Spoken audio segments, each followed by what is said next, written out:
किसी जमाने में एक शानदार शहर था जहां बाजारों में रौनक थी, तिजारत उरूज पर थी और आलीशान महल खड़े थे।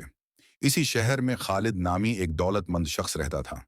उसके पास जमीनें, कामयाब कारोबार और एक ऐसा शानदार महल था जो पूरे शहर पर हावी नजर आता था।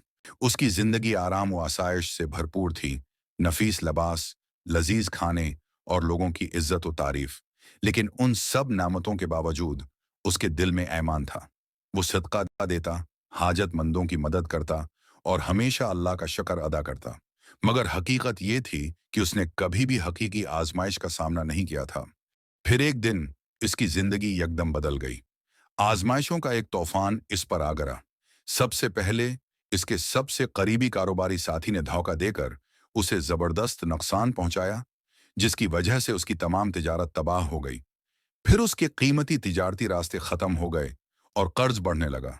जैसे ये सब काफी न था, अचानक एक भयानक आग उसके महल को अपनी लपेट में ले गई और वो महल जो कभी शान और शौकत की इलामत था, राख का ढेर बन गया। खालिद के लिए ये सब नाकाबिल यकीन था। जिस जिंदगी को उसने हमेशा महफूज समझा था, वो एक लम्हे में बिखर गई।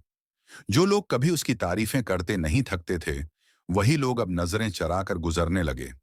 कुछ ने तो ये कहना भी शुरू कर दिया कि शायद ये सब उसके किसी गुनाह की सजा है। खालिद तन्हा हो गया, बेयार व मददगार। लेकिन इन सब मुश्किलात के बावजूद खालिद ने हिम्मत नहीं हारी।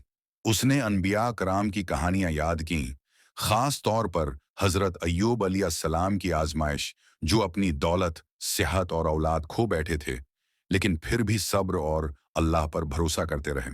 खालिद ने भी अपने रब की तरफ रुजुआ किया, नमाजों में दिल का सुकून तलाश किया और दुआ में पनाह ली। वक्त गुजरता गया, भूख और थक्कन उसकी जिंदगी का हिस्सा बन गए, लेकिन उसने कभी शकवा नहीं किया। उसने छोटे मोटे काम किए, आहिस्ता आहिस्ता अपनी जिंदगी को इस सरनो बनाने लगा। इसका सब्र एक खामोश ताकत थी। वो जानता था कि अल्लाह की मदद जरूर आएगी, क्योंकि कुरान कहता है, बेशक हर मुश्किल के साथ आसानी है। फिर अचानक उसकी जिंदगी में बेहतरी आने लगी। एक शख्स जिसकी कभी खालिद ने मदद की थी, एक कारोबारी मौका लेकर आया। ये एक नई शुरुआत थी। आहिस्ता आहिस्ता खालिद को दोबारा कामयाबी मिलने लगी, लेकिन इस बार वो तब्दील हो चुका था। अब दौलत उसके लिए सब कुछ नहीं थी। उसने सीख लिया था कि सबसे बड़ी दौलत सब्र है, जो दुनिया की किसी दौलत से ज्यादा कीमती है।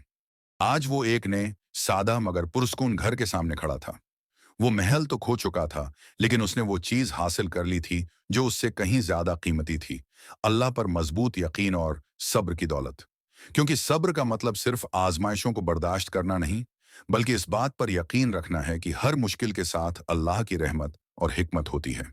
और जो लोग अल्लाह पर भरोसा रखते हैं, उनके लिए सब्र का बदला बेहिसाब होता है।